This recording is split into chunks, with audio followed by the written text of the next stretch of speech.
Hey hello welcome chemistry and कैसे हैं आप लोग। देखिए, जैसे ही सितंबर और अक्टूबर का महीना आना स्टार्ट होता है वैसे एक क्वेश्चन बहुत दिमाग में उठना स्टार्ट होता है, स्पेशली जो बीएससी के बच्चे हैं जो अभी ग्रेजुएशन के फाइनल ईयर में हैं।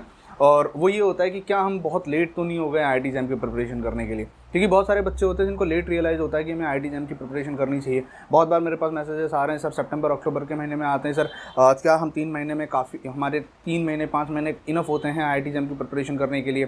क्या हम 3 महीने 5 महीने में पूरा सिलेबस कवर करके आईआईटी एग्जाम का पेपर दे सकते हैं? और अगर मान लीजिए 5 महीने इनफ नहीं होते और अगर हमसे आईआईटी एग्जाम नहीं हो पाता तो आगे हम क्या करें? ऐसे कुछ क्वेश्चंस होते हैं जो ग्रेजुएशन के बच्चों के दिमाग में बहुत अक्सर सितंबर महीने से आने स्टार्ट हो जाते हैं एंड बहुत स्ट्रगल करते हैं, यहाँ वहाँ भागना दौड़ना स्टार्ट करते हैं। तो इस पर्टिकुलर वीडियो से मैं उन सारे क्वेश्चंस का आंसर देने की कोशिश करूँगा। प्लीज़ वीडियो को लास्ट तक देखना और बहुत सारे पॉइंट आपको समझ में आएंगे।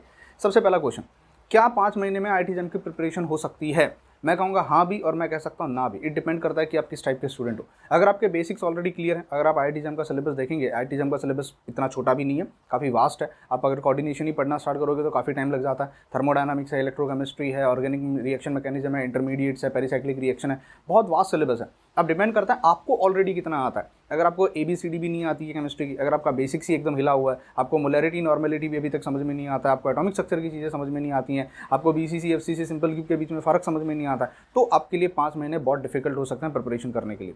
तो आपका प्रिपरेशन 5 महीने में हो सकता है अगर आपको ऑलरेडी पहले से बहुत कुछ आता है। यहाँ मैं ऐड करना चाहूँगा कि अगर आप आईआईटी एग्जाम का सिलेबस देखें तो ऑलमोस्ट 50 to 70% का जो सिलेबस है वो आईआईटी जेई नीट से, नीट तो बहुत छोटा लेवल हो गया, मैं कहूँगा आईआईटी जेई मेंस और एडवांस के साथ आपका सिलेबस मैच करता है। तो अगर आपने अपने 11th-12th में OP Tandon, KS Verma, P Bahadur, N Awasthi ये सब बुक्स पढ़ी हैं, अगर आपने वहाँ पे physical chemistry, specially physical chemistry की बात कर रहा हूँ, फिजिकल केमिस्ट्री और inorganic chemistry, almost 60 to 70% physical और इनऑर्गेनिक केमिस्ट्री आपके 11th-12th के जेई मेंस और एडवांस के सिलेबस के साथ मैच करता है। तो आपका ऑलमोस्ट 50-70% काम वहीं खत्म हो जाता है अगर आपने 11th-12th में ईमानदारी से पढ़ाई करी हो।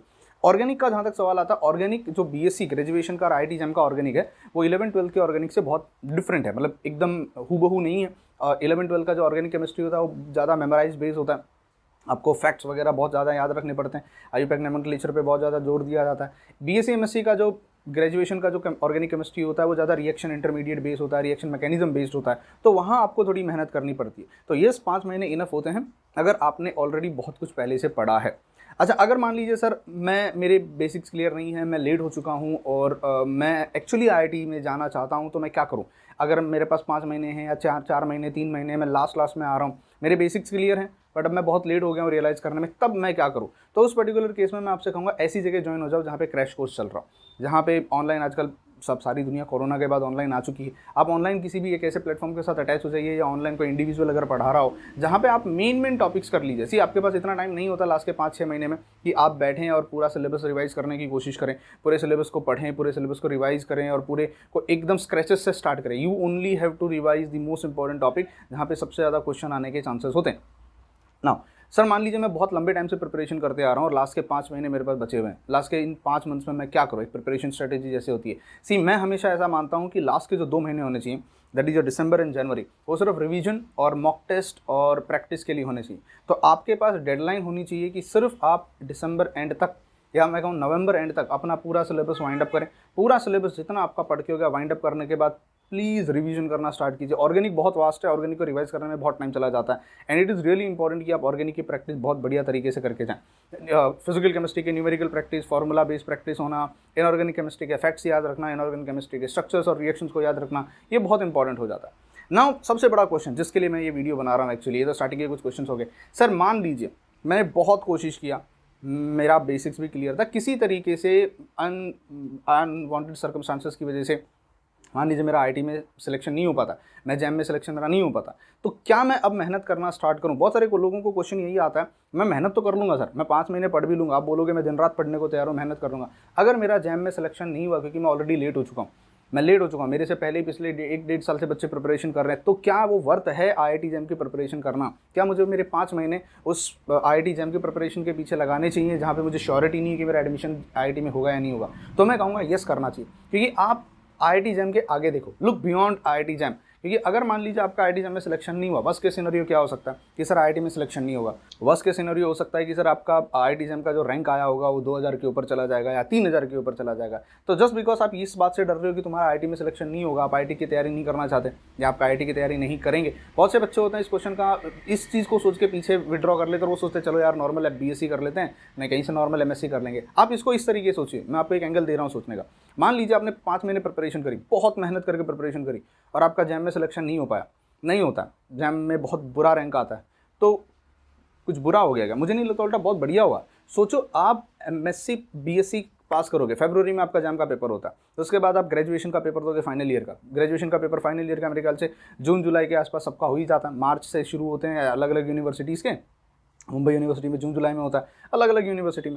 अगस्त आते आते तक आपका MSc का सिलेबस कंप्लीट हो BSc का सिलेबस कंप्लीट हो जाता है, रिजल्ट वगैरह लग जाता है, और ऑलमोस्ट सितंबर तक आपका MSc का एडमिशन होना स्टार्ट हो जाता है। अब मुझे एक बात बताइए, जैसे ही आप MSc में एडमिशन लेते हो आप नेट का पेपर दे सकते हो। बहुत सारे लोगों को ऐसा लगता है कि CSIR नेट का पेपर हम MSc पास करने के बाद दे सकते हैं। नहीं, आप अगर MSc में एडमिशन जिस दिन लेते हो उसके बाद आप CSIR नेट पेपर देने के लिए एलिजिबल हो जाते हो, क्वालिफाई हो जाते हो। तो मुझे बताइए, मान लीजिए इस सितंबर से मैं जैम की तैयारी स्टार्ट करता हूँ जो कि फरवरी में होने वाला है, और मैं ये सोच के डर जाता हूँ कि नहीं यार जैम होगा नहीं होगा, पता नहीं IIT में सिलेक्शन, मैं ये सोच के चलूँगा, उल्टा मैं ये सोच के चलूँगा कि ठीक है मैं एक रास्ते पे निकलूंगा, मैं जैम की प्रिपरेशन करूंगा, बहुत मेहनत करूंगा, अगर सिलेक्शन हो गया तो बहुत बढ़िया। अगर जैम में सिलेक्शन नहीं होता है IITs में, NITs में या कहीं पर भी, तो ये जो 5 महीने की मेरी मेहनत है ये वेस्ट नहीं जाएगी, क्योंकि ये जो मैंने ऑलमोस्ट आधा सिलेबस इस चक्कर में पढ़ लिया होगा। और जो लंबा वाला थॉट प्रोसेस है, जो लंबा बड़ा एग्जाम है, क्योंकि देखो जैम आपको सिर्फ IIT NIT लेके जाएगा, CSIR नेट क्वालिफाई करने पे, JRF क्वालिफाई करने पे आप PhD करने के लिए एलिजिबल हो जाओगे, इंडिया में गवर्नमेंट जॉब के लिए आप एलिजिबल हो जाओगे, डिग्री कॉलेज में एक प्रोफेसर बनने के लिए आप एलिजिबल हो जाओगे। तो मुझे ऐसा लगता है कि आपको जैम के बियॉन्ड सोचना चाहिए। चलो ठीक है, अगर जैम बियॉन्ड भी छोड़ो, आपका CSIR नेट तो बहुत लंबी बात होगी। फरवरी में आपका पेपर होता है जैम का, उसके बाद आपका BHU का पेपर होता है, दिल्ली यूनिवर्सिटी का पेपर होता है, और अलग अलग यूनिवर्सिटी। अब BHU DU को ही मैं फ्रेम में नहीं लाना चाहता, ये तो नॉर्थ की BHU DU 2 यूनिवर्सिटीज़ होगी। इसके अलावा TIFR का पेपर भी होता है। इसके अलावा अब तो ग्रेजुएशन के बच्चे गेट का पेपर भी दे सकते हैं। जो फाइनल ईयर ग्रेजुएशन के बच्चे हैं वो गेट का पेपर भी दे सकते हैं, और गेट का पेपर अपने आप में अच्छा रैंक अगर आपका आ जाता है तो फिर से आप PhD करने के लिए एलिजिबल हो जाते हो। आपको पब्लिक सेक्टर यूनिट्स में आपको जॉब्स, PSUs में जॉब के लिए आप एलिजिबल हो जाते हो, बहुत सारे बेनिफिट्स हैं। तो आपको ये सोचना, ये मत सोचो कि यार 5 महीने हैं, मेरा जैम में सिलेक्शन होगा, मेरा जैम में सिलेक्शन नहीं होगा। उल्टा आप इस तरीके से सोचो कि इन 5 महीने में, क्योंकि देखो हम मेहनत कब करते हैं, हम मेहनत करना तब स्टार्ट करते हैं जब हमारे सामने कोई टारगेट होता। अगर मैं आज से ये कहूँ अगले सितंबर में CSIR नेट का पेपर है, आप कभी तैयारी नहीं करोगे। आप ये सोचोगे कि अरे अगले साल है ना, 1 साल बचा हुआ है, एक काम करेंगे 4-5 महीने 6 महीने, जब तक नोटिफिकेशन नहीं आ जाता हम तैयारी करना शुरू नहीं करेंगे। ये हमारा एक ह्यूमन साइकोलॉजी होता है, मेरा भी है, डोंट वरी, मेरा भी वही साइकोलॉजी है। लेकिन अगर मैं आपसे कहूँ देखो 6 महीने के बाद जैम का पेपर है, तो आप उस प्रोसेस में 6 महीने जैम की पूरी तैयारी करोगे। 6 महीने के बाद, अगले 6 महीने के बाद फिर से एक पेपर आ जाएगा नेट का। तो एटलीस्ट इस 6, ऐसा भी नहीं है कि जो जैम की पढ़ाई करोगे और जो नेट की पढ़ाई करोगे उसकी केमिस्ट्री बहुत अलग है, या मंगल ग्रह की केमिस्ट्री है CSIR नेट की, वो सेम केमिस्ट्री है। जो JEE नीट में पढ़ा वो आपको जैम में काम आ रहा है, जो जैम और JEE नीट में पढ़ोगे वो क्लब करके पूरा काम आने वाला है CSIR नेट में। तो आप अपनी प्रिपरेशन को स्टॉप मत करो। बहुत सारे बच्चे हैं जो इस पॉइंट पे आके डिमोटिवेट हो गए, बहुत सारे बच्चे हैं जो बहुत लेट हो गए, जिन्हें बहुत लेट रियलाइज़ किया। मेरे साथ जब बच्चे अनअकैडमी पे जुड़ते हैं, मेरे साथ जब बच्चे इंस्टाग्राम पे मुझे मैसेज करते हैं, पर्सनली मेरे यूट्यूब वीडियोस पे मैसेज करते हैं, कमेंट करते हैं कि सर बहुत लेट हो गया, 5 महीने में प्रिपरेशन हो पाएगी कि नहीं हो पाएगी, हम क्या करें, हम कहीं पे पैसा इन्वेस्ट करें या नहीं करें, हम कहीं पे सब्सक्रिप्शन लें या नहीं लें, या हम किसी कोचिंग क्लासेस का मटेरियल खरीदें या नहीं। इतना सोचने की ज़रूरत क्या है, आप ले लो, क्योंकि आप जो पैसा आज इन्वेस्ट कर रहे हो, अगर उससे जैम नहीं हो पाया, इसके बाद बहुत सारे अलग अलग कॉम्पिटिटिव एग्जाम्स हैं, एटलीस्ट उनकी तैयारी आपकी हो जाएगी। उनके लिए फिर आपको जीरो से स्टार्ट नहीं करना पड़ेगा। अगर कल को आप इस बात से डर जाओगे कि नहीं मेरा जैम में सिलेक्शन नहीं होगा, आप नहीं लोगे, आप नॉर्मल ग्रेजुएशन करोगे, फिर मास्टर्स में एडमिशन लोगे, और फिर तुमको रियलाइज होगा अरे CSIR नेट का पेपर देना है, फिर आप वहाँ से स्टार्ट करोगे, तब दौड़ने से अच्छा आज से दौड़ना शुरू कर दो। मतलब आई ओनली बिलीव कि आप भागते रहो, रास्ते में जितने भी एग्जाम आते जाएंगे सब देते देते चले जाओ, फाइनली आपको जाके कहाँ रुकना है, CSIR नेट और गेट के पेपर पे। उससे बीच में DU आएगा, BHU आएगा, बड़ौदा यूनिवर्सिटी का पेपर आ जाएगा, अगर कॉम्पिटिटिव एग्जाम होता है तो अलग अलग यूनिवर्सिटीज़ के कॉम्पिटिटिव एग्जाम होंगे, आप उन कॉम्पिटिटिव एग्जाम्स को दो, TIFR को देते जाओ, BARC का पेपर अलग से होता है उसको देते जाओ। So see this will help you, this will really help you. तो आप डीमोटिवेट मत हो जाइएगा कि आप लेट हो चुके हैं। सी यू आर नॉट लेट, बस आपने जैम के लिए लेट हो चुके हो, और जैम के लिए भी लेट नहीं हुए हो, आपका अगर बेसिक्स बहुत अच्छे से क्लियर है तो आप अभी भी जैम क्वालिफाई कर सकते हो और बहुत अच्छे रैंक से क्वालिफाई कर सकते हो। तो आप अपने कमर की पेटी बांध लीजिए, किताबों को तैयार कर लीजिए, जहाँ आप पैसा इन्वेस्ट करना चाहते थे एजुकेशन में वहाँ आप पैसा इन्वेस्ट कर दीजिए।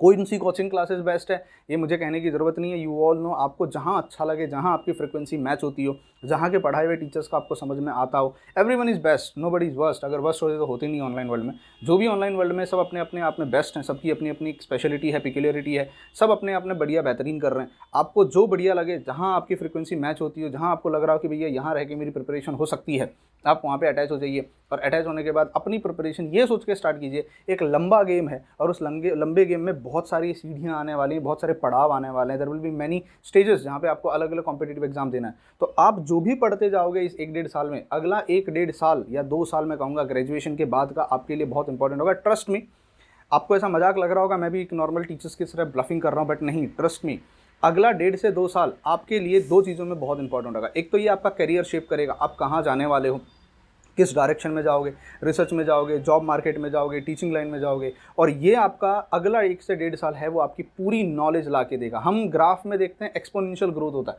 पहले ग्राफ धीरे धीरे बढ़ता है और सडनली फिर ग्रोथ हो जाता है ना, एक्सपोनेंशियल ग्रोथ।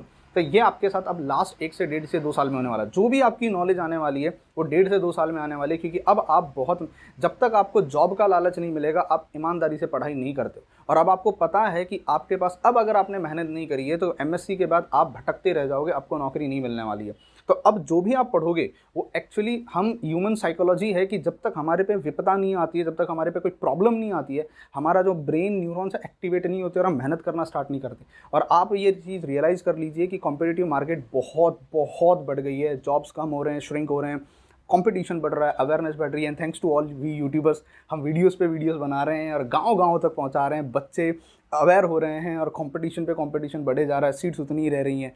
आपको अब से प्रिपरेशन स्टार्ट करनी होगी। तो सिर्फ आईआईटी जैम आपका क्वालिफाई नहीं होगा ये सोच के आप अपनी प्रिपरेशन स्टॉप नहीं करेंगे। लंबा सोचो, बीएचयू का सोचो, डीयू का सोचो, अदर यूनिवर्सिटीज़ का सोचो, इंटरव्यूज़ की तैयारी करो, नॉलेज के पॉइंट ऑफ व्यू से सोचो, आप कहीं पर भी लॉस में नहीं होंगे। तो उम्मीद करता हूँ इस वीडियो से मैं आपको थोड़ी बहुत गाइडेंस दे पाया। मोटिवेटेड रहिए, प्लीज़ डिमोटिवेट मत कीजिए खुद को। और कुछ भी नहीं हो तो ये सोच के चलिए कि अगले 1.5 से 2 साल मुझे बहुत सारी केमिस्ट्री सीखनी है। मिलते हैं फिर और किसी वीडियो में।